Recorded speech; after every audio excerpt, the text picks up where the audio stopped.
The world of organized crime and drug trafficking is filled with notorious figures who have accumulated vast amounts of wealth and power. In this speech, we will take a closer look at 5 of the most infamous criminals, ranked from least to most wealthy according to estimated net worth.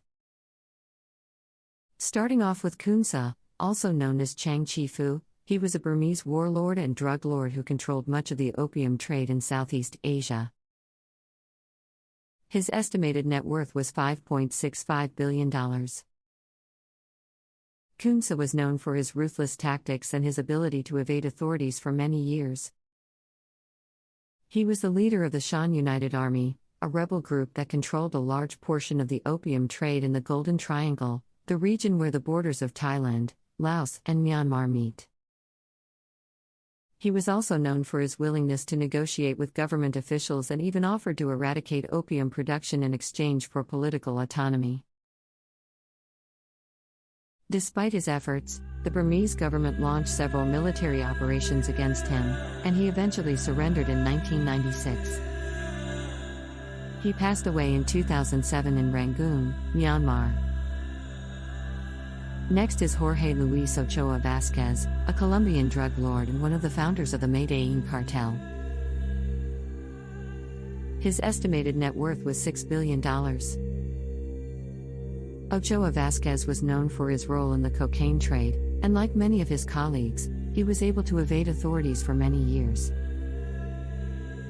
He was one of the most powerful members of the Medellin cartel, which controlled much of the cocaine trade in Colombia during the 1980s and early 1990s.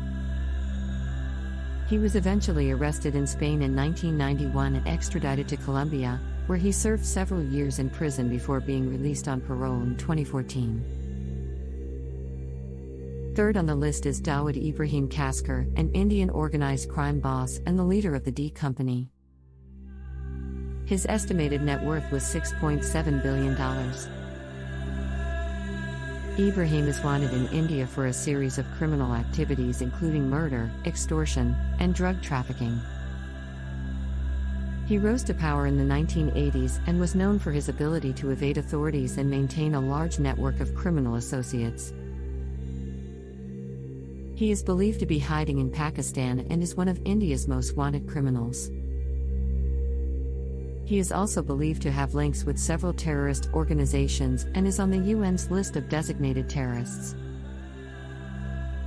Coming in at number 2 is Amado Carrillo Fuentes, also known as Lord of the Skies, a Mexican drug lord who controlled much of the drug trafficking in Mexico and the United States. His estimated net worth was $25 billion. Fuentes was known for his elaborate and daring smuggling operations, using a fleet of jets to transport drugs into the United States. He was able to evade authorities for many years and was considered one of the most powerful drug traffickers in Mexico.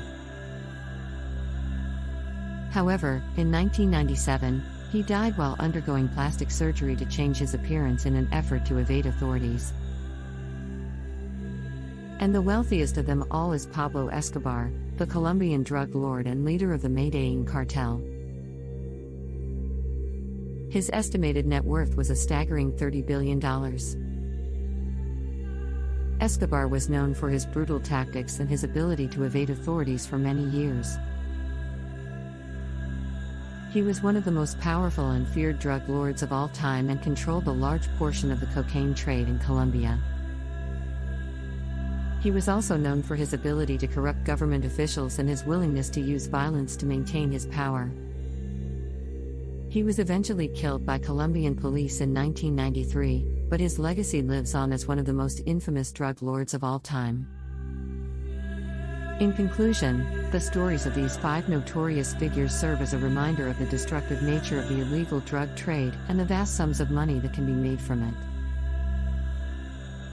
They were all ruthless and powerful individuals who were able to evade authorities for many years, but ultimately, their empires fell and they all met their demise. Whether through death, capture by authorities, or hiding, their criminal activities brought destruction and suffering to many people's lives.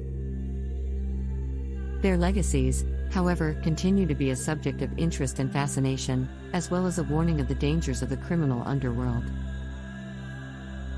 It's important to remember that the illegal drug trade not only causes harm to individuals, but also to entire communities and societies, and it's a problem that needs to be addressed on multiple levels. It's crucial to continue efforts to combat drug trafficking and organized crime, and to provide support and resources to those affected by it.